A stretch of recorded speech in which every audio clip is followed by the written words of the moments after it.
Charne, Nirvikshesha Shivadi Paskachare. So at least for a minute we can stand up.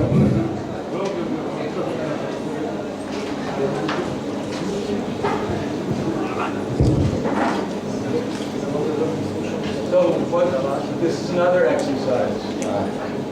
Translator?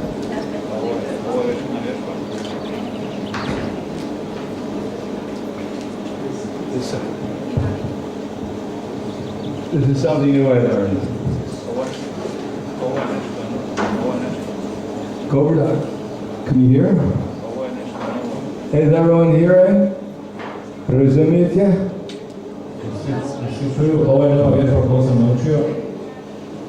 So everyone can look around to your right. I'm going to mirror you. Everyone, very slow. Everyone look forward. Now I'm going to mirror you, so it looks like I'm looking to my left, but it's your right. So very slowly look to your right and see what you can see when you look to your right. Note something. Now look to your left and see what you can see. Now I'm going to look to my right, and you can. I'm actually going to look to my left, but it's your right, and see how far I go around.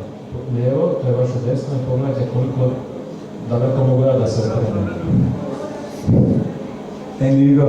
I'll go to the other side. So do you know what I just did? What did I do? I moved my whole spine.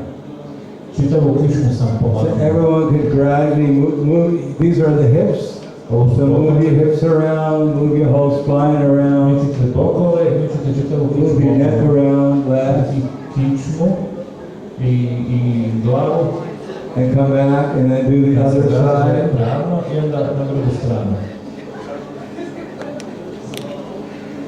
And how do you feel? You feel your spine? You feel your spine a little bit more? How does that feel, feeling your spine? It feels like it needs exercise, right? So let's do that again. Breathe out, breathe out. Keep your belly soft. Keep the belly soft, don't breathe, keep the belly out. And exhale, turn around. And come back slowly, consciously move from the hips, the whole spine. Now you can raise your hands. And come from the bottom of your spine all the way up through your fingertips. Press down with your feet and come up all the way to your fingertips, through your feet, to the spine. How does that feel? And what we can raise more time? Hare Krishna, Hare Krishna, Krishna Krishna, Hare Hare, Hare Rama, Rama Rama, Hare Hare. Srila Prabhupada ki jai.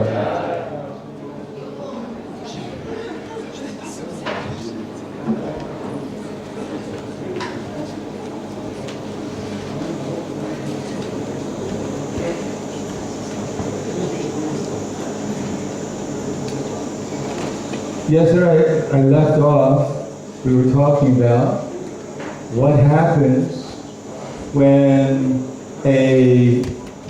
one of our spiritual authorities is in conflict with another spiritual authority.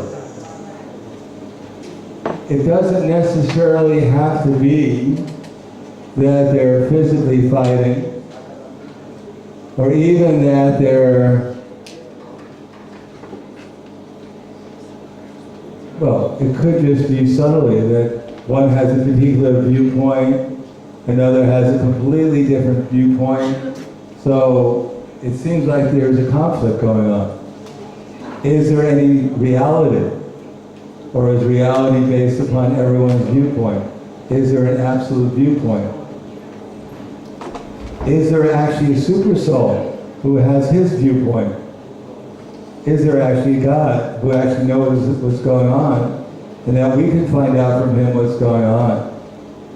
Are we restricted to a certain viewpoint and we can't go beyond that viewpoint? Are we obligated to accept a certain viewpoint even though we may even think that that viewpoint is wrong, according to our own understanding of things? Therefore, when we go through the two verses I'm going to read, first of all, we have to look at it from the point of view of, I said yesterday, I was trying to summarize that loving exchanges are the basis of our advancement in Krishna consciousness. We can't advance in bhakti without love. And loving exchanges is practical. Offering gifts in charity, accepting charitable gifts. And probably define that, for instance, if we give someone Krishna consciousness, what more of a charitable gift can we give than Krishna consciousness? And if we accept Krishna consciousness, if we listen, then we're also performing a loving exchange. For instance, if you were in love with someone and they were talking to you and they fell asleep, you'd wonder about the relationship. As I told some devotees yesterday, I was actually married in the Hare Krishna movement. It was the shortest marriage that was ever in the Hare Krishna movement. It lasted for 2 weeks. Because my temple president asked me if I wanted to get married, and I told him no. Then he preached to me, and then finally I said, well, if you write to Prabhupada and he agrees, then I'll get married. So he wrote to Srila Prabhupada, and Prabhupada said it was a good idea. Besides that, it was the only extra day that we got a feast. So I figured it was worth it. Unfortunately, my wife and myself obviously weren't very compatible. But one of the reasons why we were not very compatible, I mean, I didn't leave, she left. But she realized that I wasn't going to fulfill all her desires, probably any of her desires. But one of the things that realized that she wasn't that very interested in my spiritual side is every time I picked up the Bhagavad Gita and started to read her, she'd fall asleep. And at that time, my whole life was memorizing the Bhagavad Gita and preaching the Bhagavad Gita. And then my lifetime companion had no interest in the Bhagavad Gita. So if you love someone, then they'll actually listen to them. Even if you pretend to listen to them. Sri Kirti Prabhu said that he was so tired all the time because of his service to Prabhupada that normally when anyone would sit in front of Prabhupada and fall asleep, Prabhupada did not like that very much. So Sri Kirti Prabhu said he learned the art of keeping his eyes awake when he was sitting in front of Prabhupada during class and being completely asleep. So that kind of talent is probably good in certain circumstances, but it's not the best manifestation of love. So offering gifts in charity, accepting charitable gifts, revealing one's mind and confidence. It doesn't mean, my dear Prabhu, I want to just tell you what I think. I hate you. I hate everything about you. You smell bad. I don't know why you go to the Hare Krishna movement to make my life miserable, probably. That's not exactly what Rupa Goswami is referring to, revealing one's mind and confidence. It means to actually tell others about our realizations about Krishna. The gopis, they got together during the day. As a matter of fact, all the residents of Vrindavan, and they talked about how wonderful Krishna was, or is, what he was doing, what he looked like, what his devotees were doing. So there were realizations about Krishna. And offering prasad and accepting prasad. So these are loving exchanges, and they're appropriately applied according to the instructions by Sri Rupa Goswami. Those who are practicing Krishna consciousness but don't follow very strictly, then we may not want to associate with them very intimately in these 6 loving exchanges. And those who are serious, following the regular principles, chanting prescribed number of rounds a day, trying to advance the Hare Krishna movement, trying to help out with the deity worship, trying to help out with their preaching of Hare Krishna, having a nice household life in Krishna consciousness, then we cooperate with them. And cooperation doesn't mean that we cooperate as long as you tell me you listen to what I said. Cooperation is manifested especially when we accept that there are superiors to us and we follow their instructions. And when we have equals, we listen to each other and then we come up with a solution which is satisfactory to both of us, sometimes compromise. That compromise with Vaishnavas should be the most expert at compromise. And then of course we have our superiors. As I was saying yesterday, superior is not, from this point of view, not that they sing better, or they know more verses, or they can jump higher than I can. Superior means that they're more enthusiastic than I am in Krishna consciousness, and they're more strictly following the process of Krishna consciousness. It also means they're superior in their relationships to these 6 loving exchanges. They're expert at how to perform these 6 loving exchanges, and they're practicing them. Their life is absorbed in these 6 loving exchanges. So we learn from them. Therefore they become our guru. They're a guru because they're not only giving us instruction how to do it, or at least they're giving us instruction, or they're actually practicing it. We can see someone who may not be practicing so expertly, but they know somehow or another deeply the philosophy, and therefore we accept what they're saying. They may not advance very well, but if I follow their instructions, then I'll advance. My advancement doesn't necessarily depend upon how carefully the person is giving me the instruction is following, but if I'm trying to please Krishna, if I'm trying to please them, then I'll advance in Krishna consciousness. Because it's love. It's not just doing something mechanically, it's that feeling.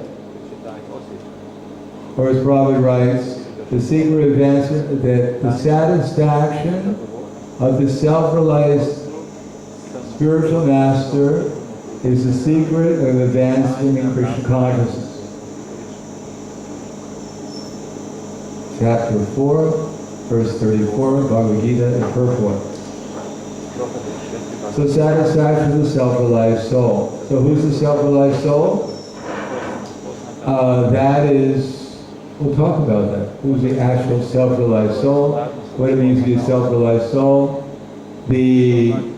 Obviously the self-realized soul could be, generally speaking, we say Prabhupada was a self-realized soul because he was fully absorbed. Well, he understood his spiritual identity. Actually, that was what I was going to read a little bit. Or I can summarize it rather than reading it. Prabhupada writes, well, in the Nectar of Instruction, verse number 5, that when one knows his spiritual identity, so our spiritual identity, we know Krishna Das, or Krishna Dasi, but when one actually realizes his spiritual identity, and he realizes that there's no difference between Krishna and his name, and at the same time, he's trying to spread Krishna consciousness all around the world, then he's to be taken as an Uttama, and everything one has should be offered to him, or her. That is the definition of Uttama. Not a light definition, to be a self-realized soul. So how can we satisfy a self-realized soul? Because that order of Krishna comes through the simple succession from the bona fide spiritual master. So the bona fide spiritual master's order should be taken as a prime duty of life, and if one gets a bona fide spiritual master and acts according to his direction, then one's success in life in Krishna consciousness is guaranteed. In other words, it's the order of Krishna coming into simple succession that will actually advance us in Krishna consciousness. We sing when we're singing the Guru Vastaka prayer that he opens our eyes with transcendental knowledge. He opens our eyes with and fills our heart. He opens our eyes and fills our heart with transcendental knowledge. From him, actually it should say, from that transcendental knowledge, ecstatic premna comes, bestowing prema bhakti and destroying ignorance. So it's the transcendental knowledge, when we hear it coming into simple succession, and we take it into our heart and follow it, then that destroys then Krishna will destroy our ignorance and bestow upon us prema bhakti. So again, just from the Bhagavad Gita, that Krishna says in the Chatur Sloki verse number 1 in Bhagavad Gita, he says he's God. No one has to believe him, because everyone says they're God, but he himself says he's God in Bhagavad Gita. He says everything is emanating from it. The entire creation is flowing from it. And those who know that, they develop bhava, love from it. And then he gives a process. And what's the first thing? Mat Chita, Mat Kata Pran. First of all, the devotees, they absorb their consciousness in Krishna. And then they give their lives to him, the energy to him. Mat Chita, Mat Kata, Bodhi Antakpura. And they exchange what happened. Prabhupada was like scientists, they talk with each other about their experiment. So they explain about how I absorbed my consciousness in Krishna, how that inspired me to do some service for Krishna, and what the results of that service was. They explain scientifically, step by step, what the process is from their experience. And then what happens, Kushanti. When the heart becomes, when they feel some ecstasy and they feel the heart becomes a little purified, they feel satisfied that yes, I'm going towards Krishna. They talk about this land called Vrindavan, Vaikuntha planets. They talk about so many different things. And I'm not there yet, but I'm noticing some of the signs that I'm getting there. It's like we want to go from here back to Zagreb. We have GPS now, but in some places they still have signs. So you pass by the sign that says, 30 kilometers to Macedonia, you might start wondering whether you're getting back to Zagreb or not. At least you're not taking the most direct route. But if you see a sign that says Osijek or something on the way there, then you have some confidence that we're actually getting to Zagreb, and then you become more enthusiastic. Soon we'll be there. So by following the process, we have to get some encouragement. We have to feel some ecstasy. We have to have some testimony. Like the devotees always like to hear stories about Srila Prabhupada, especially from those who had some experience with him. Not that Prabhupada was the only one who ever got to Krishna, and the rest of us are supposed to sit around and just hear about these pastimes, and at the end of life, what to do. No, actually we hear the pastimes, they're supposed to encourage us that we ourselves can get there. And Prabhupada never encouraged us to start thinking that there were some fortunate persons, some fortunate devotees that had Srila Prabhupada's association, and therefore they got specially blessed, and somehow or another, inconceivably, they're going back to Godhead, and we're simply going to hear about it, and who knows where we're going. because we never got Prabhupada's personal association. So Prabhupada didn't preach like that.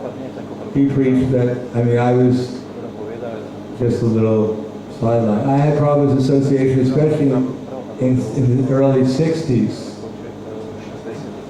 I was the temple president, so I got to go on morning walks, and I visited where Prabhupada was in different parts of America, and Prabhupada came to the places where I was, at different places, like in Texas, in Dallas, regularly to visit the Gurukul.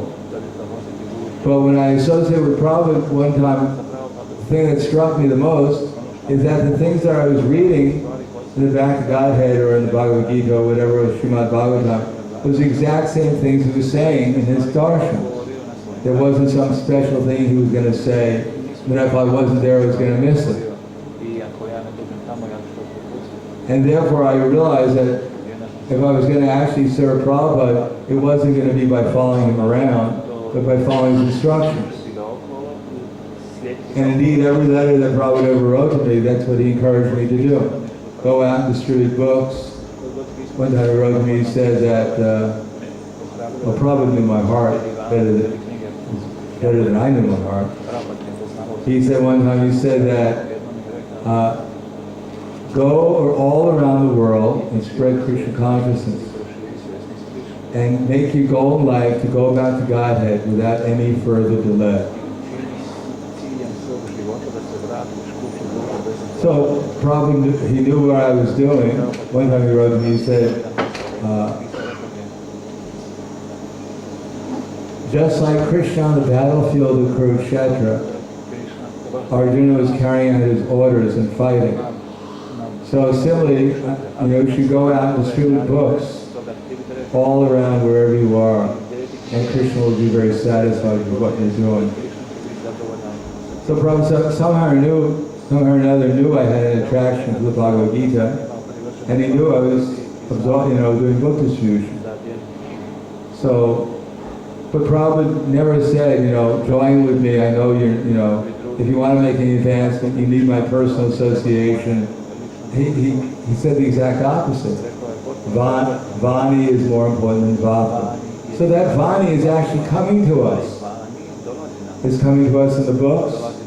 And if we respect the books, if we keep them nicely and we actually read them with some kind of reverence, sometimes knowing that we're actually speaking with Krishna personally, or with Krishna's great devotees personally, that we actually have faith in that. If we actually have faith in the devotees who are repeating Krishna's message, that this is actually Krishna talking to me. If it's a more advanced devotee than I am, then I should listen carefully and try to understand what they want me to do to help me become more enthusiastic, become more strict in my following of the process, become more loving with the devotees, to learn how to reciprocate these loving exchanges better, to gain more transcendental discrimination and transcendental expertise in my activities. And for those on the same level, I should listen to them and try to converse with them and discuss my different points of view with them so we can understand each other and cooperate with each other so we can become more enthusiastic with each other, amongst ourselves, more sensitive to each other so we can cooperate in spreading Krishna consciousness. And for those who are on a lower level, I should also listen to them, but with the idea of understanding what their needs are, so I can help them fulfill those needs and actually help them understand what the process of Krishna consciousness is, so they can become more strict and they can become more enthusiastic in following that process. But here we find the Uttamadhikari, he's a very special devotee, and they're not very common. Nor should we expect they were common. Nor did Prabhupada ever say that they were common. Nor should we create Uttamadhikaris when there are no Uttamadhikaris. It doesn't mean we shouldn't see superiors to ourselves. It means we may not know what an Uttamadhikari is, or who is an Uttamadhikari. as I mentioned, that when I first was in the movement, I was experiencing actually some higher levels of experience in Krishna consciousness. So I wrote to Srila Prabhupada one time because I was reading Srila Rupa Goswami's book, Bhakti Rasamrita Sindhu, translated by Ban Maharaj. Or he didn't actually translate it. He hired someone to translate the book, Jiva Goswami's commentaries. And my temple president told me I can't read that book. No one in the temple could read the book. So when everyone was asleep, I got up at night and I got the book and I read it. Because I knew there was something, I wanted to find out why I couldn't read the book. So after reading the book, then I was trying to figure out how Bhava turns into prema. Because it wasn't very, it wasn't elaborately defined there. Because it's spontaneous devotional service. So I wrote to Srila Prabhupada, how does Bhava turn into prema? And Prabhupada wrote me a long letter back about preaching. A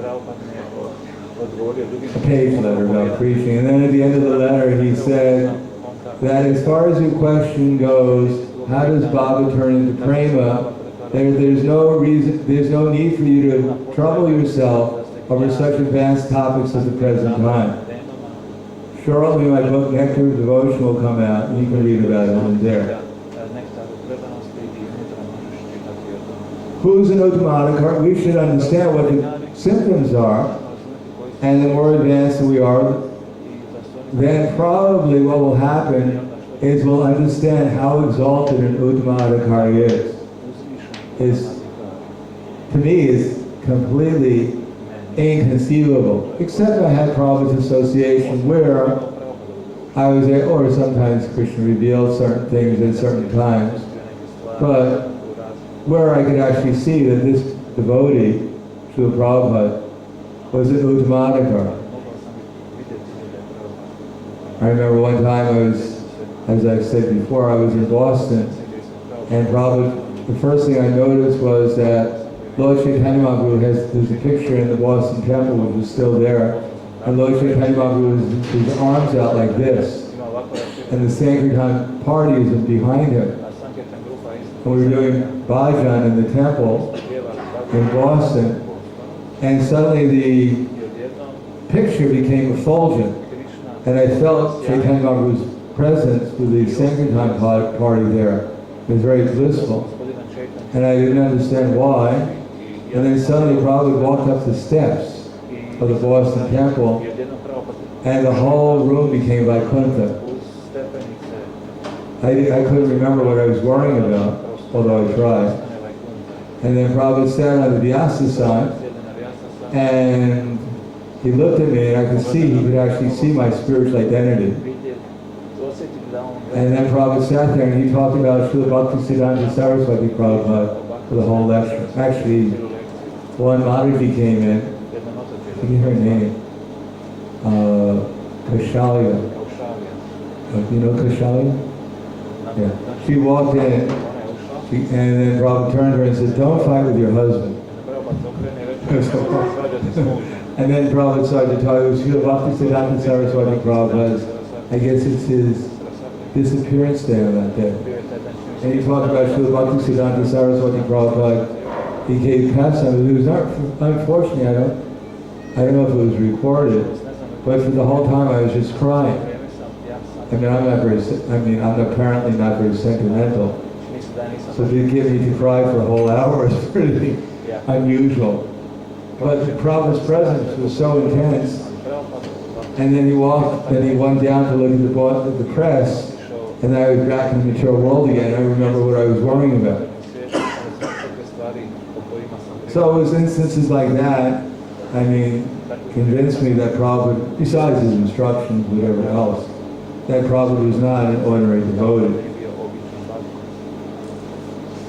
In any case, Uttamadhikari is a very advanced devotee. We can't expect that somehow or another we need Uttamadhikaris or else we can't go forward in our society, or we have to imagine someone's an Uttamadhikari and that way we'll make advancement. No, Prabhupada cautions us. He says that the Uttama Adhikari, whatever one possesses, should be offered to him or her. When I say him, we mean her also. Especially brahmacharis, they should go out and collect. Whatever they have, they should offer to the spiritual master. But if one tries to imitate an Uttama Adhikari, one is actually not on that level, then one will become degraded. And unfortunately, in our society, we had personalities